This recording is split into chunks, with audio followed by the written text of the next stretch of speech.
어떤 사람이 여리고로 내려가다가 강도를 만났습니다.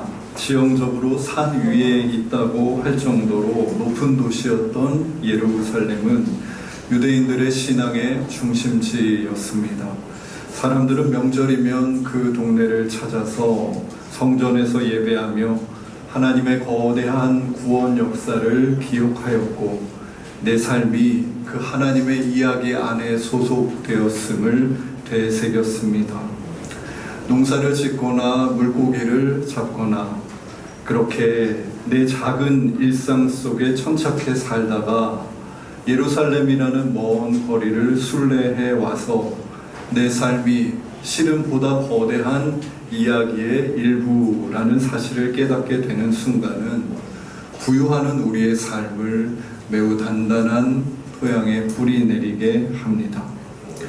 본문에서 예루살렘에 있다가 여리고로 내려가고 있는 한 사람이 예루살렘에서 어떤 시간을 보냈는지는 다 나오지 않습니다. 어찌되었건 그는 먼 길을 가고 있었고, 대로 혹은 가로등이 놓였으리 만무한 여행길은 산과 언덕 그리고 소록길을 지나는 여정이었습니다. 그 시대에 그 언덕에도 악은 존재했습니다. 홀로 여행 중인 그를 발견한 강도는 그를 잡아 옷을 벗기고 때립니다. 옷을 비롯한 여행을 위한 모든 짐을 강탈해 간 것인데, 그 강탈해 가는 과정에서 그를 어찌나 난폭하게 때렸던지 성경은 그가 거의 죽은 것 같았다고 합니다. 그럼에도 그 죽은 것 같은 사람을 강도들은 처참하게 버려두고 떠나갑니다. 저는 이 장소를 가리켜 강도 만난 자의 언덕이라고 하려고 합니다.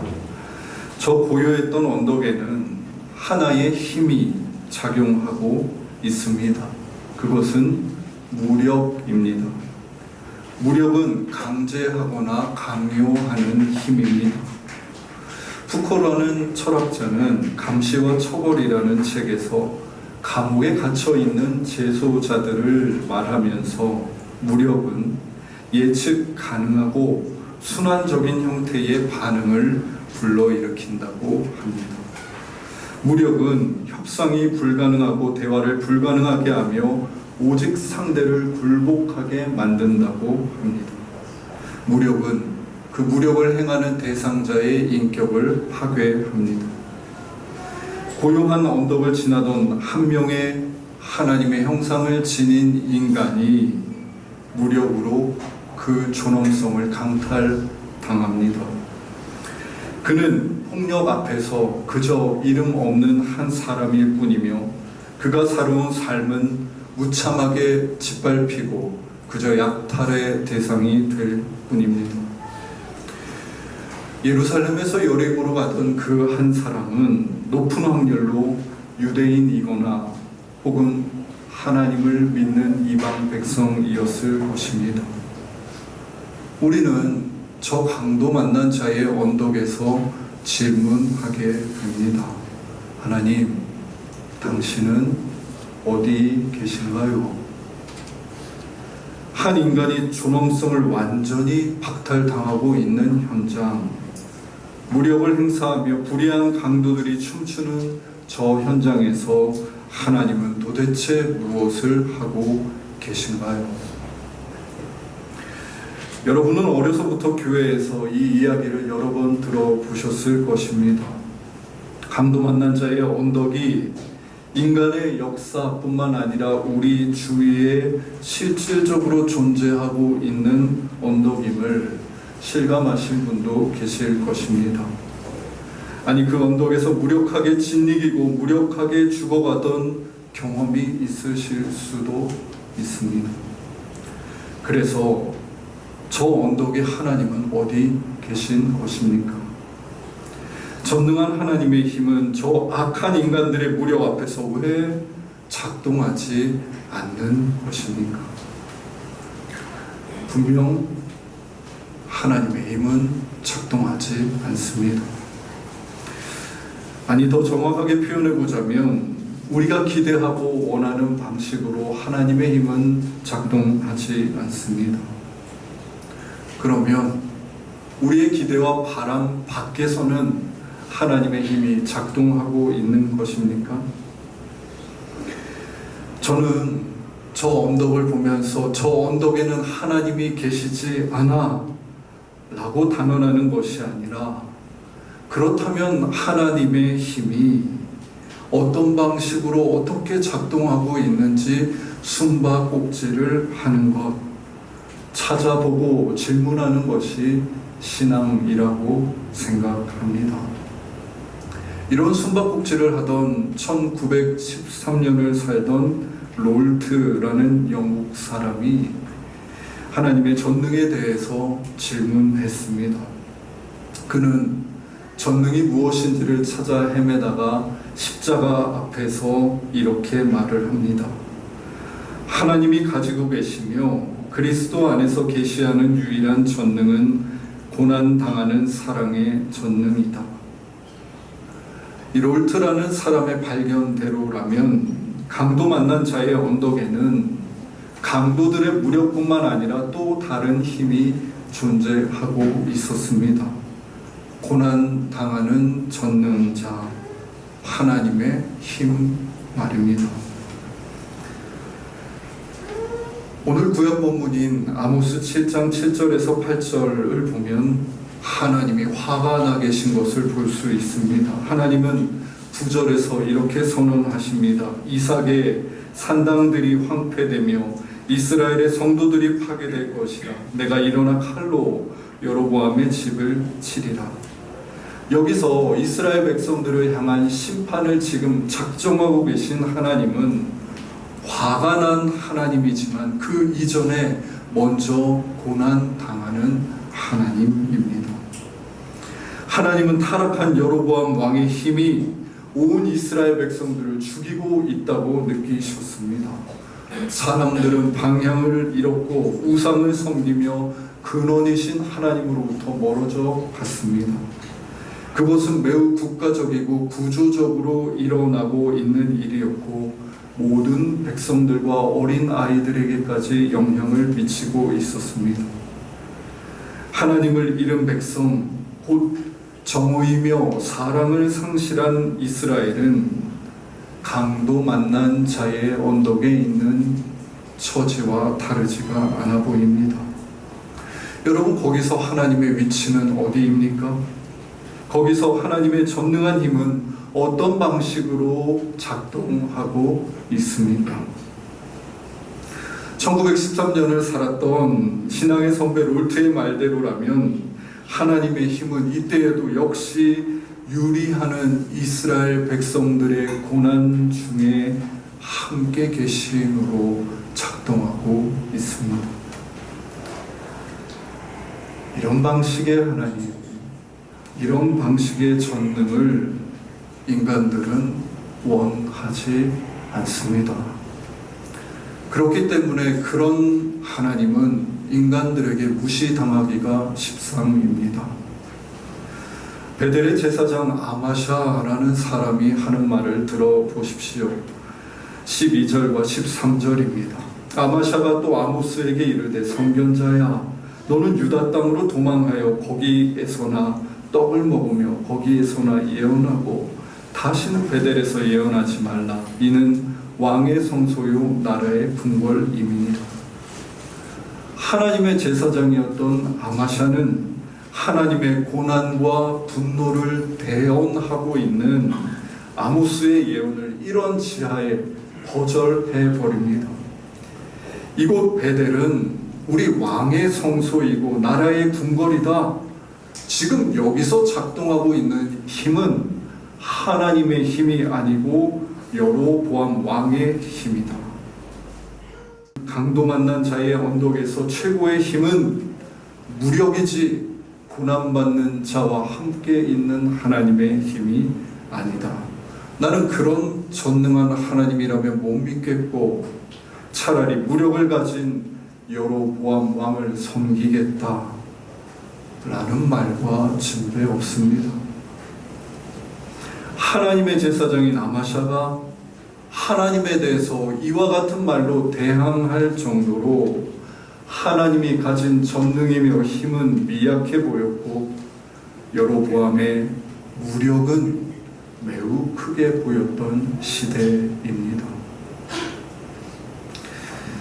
아마샤의 조롱이 골고다에서 예수 그리스도를 향해 울리던 조롱과 공명하며 들리는 듯합니다. 마태복음 27장 40절입니다. 이르되 성전을 헐고 사흘 만에 짓는 자여, 내가 만일 하나님의 아들이어든 자기를 구원하고 십자가에서 내려오라. 사람들은 십자가에서 내려오지 않는 하나님, 고난받는 전능을 자기의 힘으로 받아들이는 그 하나님을 인정하지 않습니다. 그건 그들의 입장에서 볼 때 무능이고 조롱의 대상일 뿐입니다. 강도 만난 자의 언덕으로 다시 돌아가 보겠습니다. 레위인과 제사장이 그 언덕을 지나갑니다. 그들이 그 언덕에서 본 것은 무엇입니까? 한 가지입니다. 한 인간을 처참하게 파괴할 수 있는 무력이 여기 있었구나. 무력만을 보고 있는 저들은 그저 고개를 숙이고 강도 만난 자를 피해서 지나갑니다. 그리고 그곳을 지나던 세 번째 사람이자 사마리아 사람은 그곳을 그냥 지나가지 못합니다. 그 강도 만난 자에게 가까이 갑니다. 그에게 가까이 가는 동안 지금 그 언덕을 주름 잡고 있는 무언의 무력이 왜 안 보였겠습니까?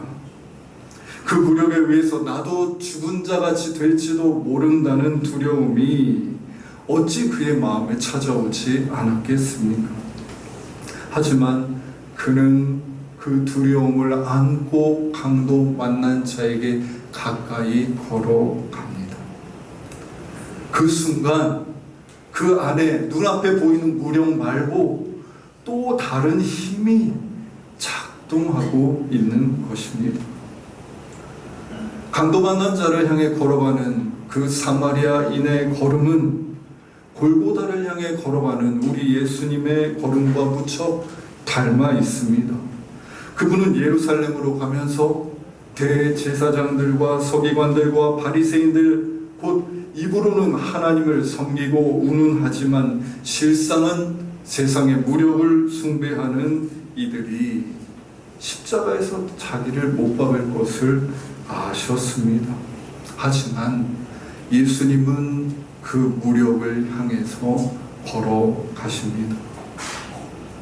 구조적으로 거듭되는 가난, 손쓸 수 없는 질병에 고통받는 백성들, 폭력적인 통치, 죽음의 두려움과 고통 속에서 하나님을 잃어버린 이들이 있는 그 예루살렘을 향해서 예수님은 걸어가십니다.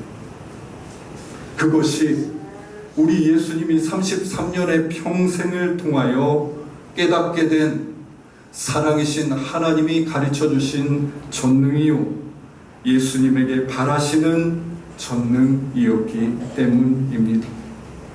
예수님은 그 바람대로 십자가에 매달리시고 거기서 내려오시지 않는 동안 하나님의 전능하심과 하나님이 세상을 사랑하는 방식을 다시 한번 만방에 드러내십니다. 그분은 고난받는 이들과 함께 고난받는 신이십니다. 하나님이 부재한 것이 아니라 저 잔혹한 십자가의 고난 한복판에 고통받으며 살아 계시는 것입니다. 이쯤에서 우리는 잠시 정지 버튼을 눌러야 하겠습니다. 음악이 다 끝나지 않았는데 중간에 잠시 멈추게 하는 그 버튼 말입니다. 강도 만난 자는 사마리아인이 가까이 걸어가는 동안 아직 상처를 치료받지 못했고 다급한 눈빛으로 사마리아인이 그의 곁에 앉아있는 순간 말입니다. 하나님을 등진 이스라엘 제사장조차 왕의 무력을 숭배하고 있는 그때에 목자였던 아모스가 분노한 하나님의 마음을 대변하고 있는 그 순간 말입니다. 하나님의 아들 예수 그리스도가 십자가에 매달려 내려오지 않으시는 그 순간 말입니다. 여기서 여러분 이 성경의 이야기를 진행하지 마시고 멈추어 놓으시기 바랍니다. 아무것도 해결된 것 같지 않은 그 상황, 세상의 무력이 여전히 언덕을 장악하고 있고 하나님의 전능이 한없이 미약하게 보이는 그 순간에 멈추십시오. 거기서 멈추어 오래 계시다 보면 알게 됩니다. 실상 우리의 대부분의 삶은 이쯤에 해당된다는 것을 말입니다. 우리는 사실 이 거대한 하나님의 서사를 움직일 힘이 없습니다. 그러니까 우리 기대대로 강도 만난 자의 상처를 싸매주고 주먹으로 옮겨 살아나게 하라고 할 권한이 없습니다. 악한 여로보암 왕의 세상, 저 권력에 빌붙어 있는 아마샤 제사장을 심판하시고 하나님 어서 새 나라를 여기에 펼쳐주십시오라고 할 권한이 없습니다. 십자가에 예수님 그렇게 매달려만 계시지 마시고 어서 부활하십시오라고 할 권한이 없습니다. 좀 더 적나라하게 말해보자면 우리에게는 그렇게 기도하며 청할 상상력조차 부재한 것이 사실입니다. 우리는 강도 만난 자의 언덕과 여로보암이 다스리는 이스라엘, 골고다를 장악한 무력에 억눌리고 주눅들어 그런 상상력을 오래전에 잃어버렸습니다.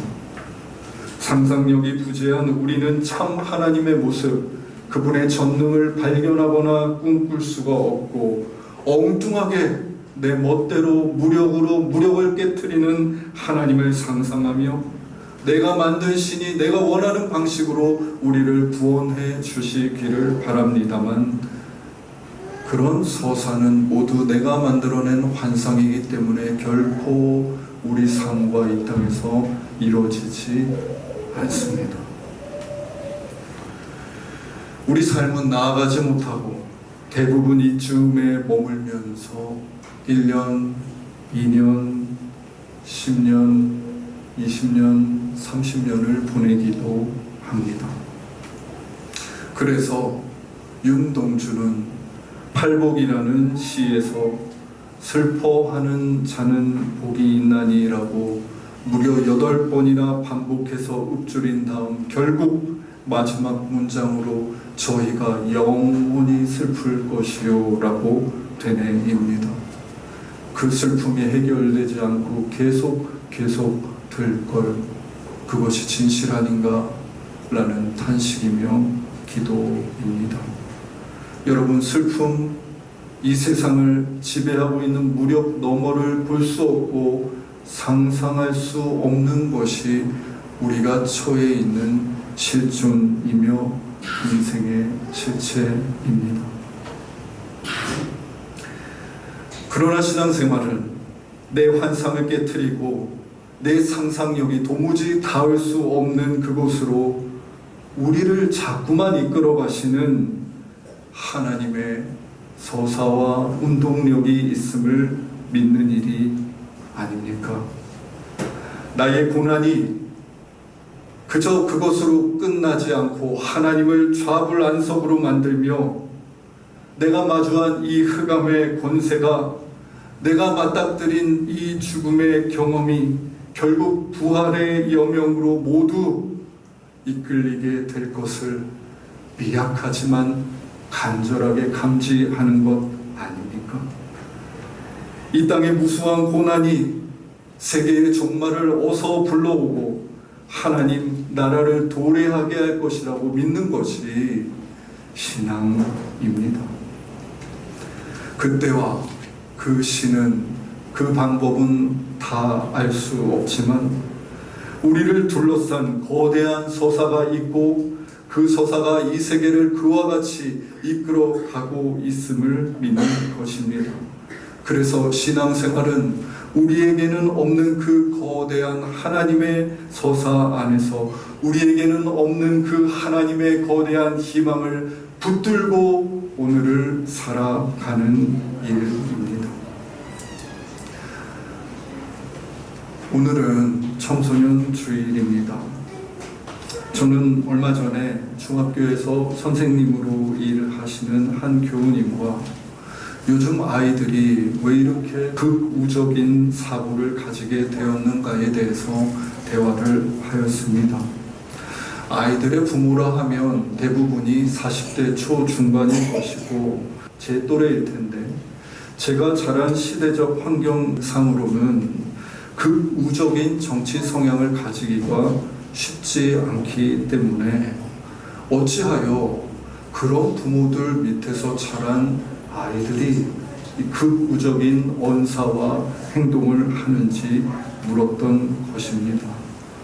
그분은 고민할 것도 없이 단번에 답을 내어놓으셨는데 자신이 학교에서 보기에는 아이들이 많은 시간을 소비하고 있는 게임과 그 게임으로부터 연결되는 커뮤니티 안에서 매우 극우적인 말들과 태도들을 무방비 상태로 마주하고 있다고 하셨습니다.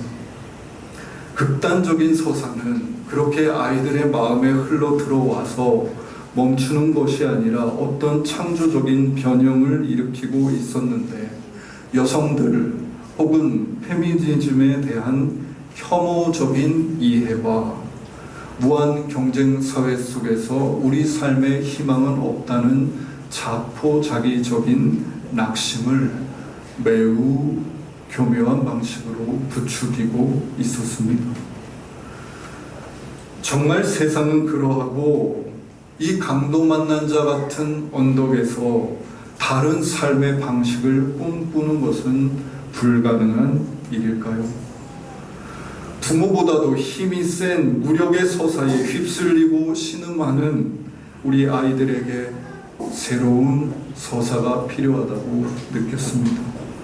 아니 어쩌면 아이들뿐만이 아니라 강도 만난 세상에서 지치고 낙심한 제 자신과 우리들에게도 그 새로운 서사가 간절히 필요한지 모르겠습니다.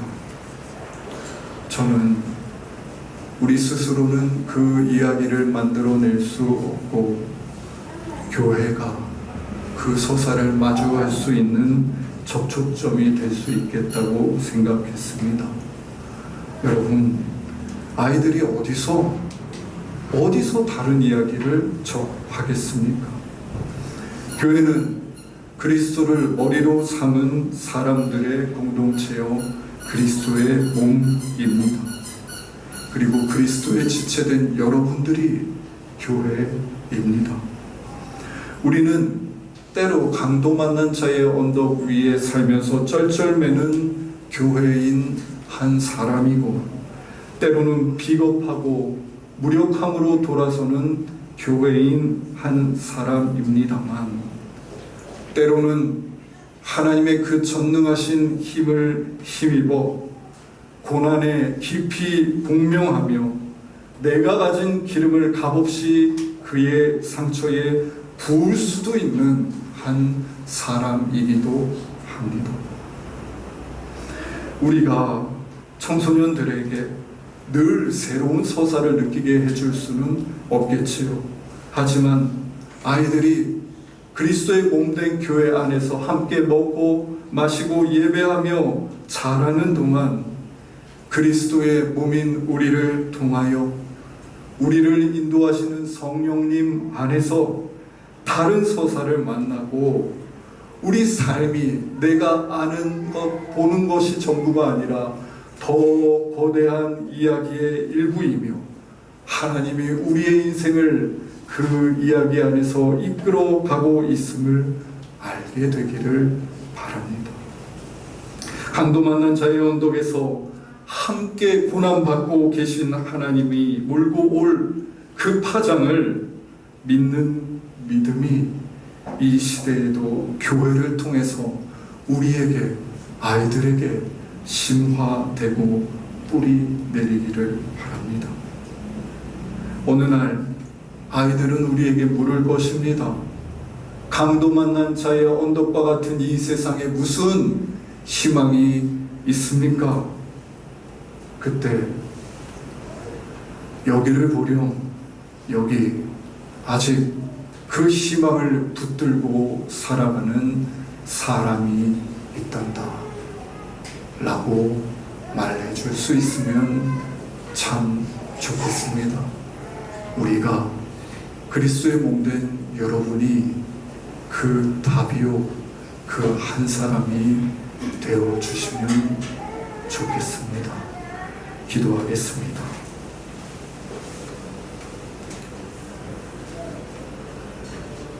하나님, 강도 만난 자의 언덕 위에 무력이 자자합니다.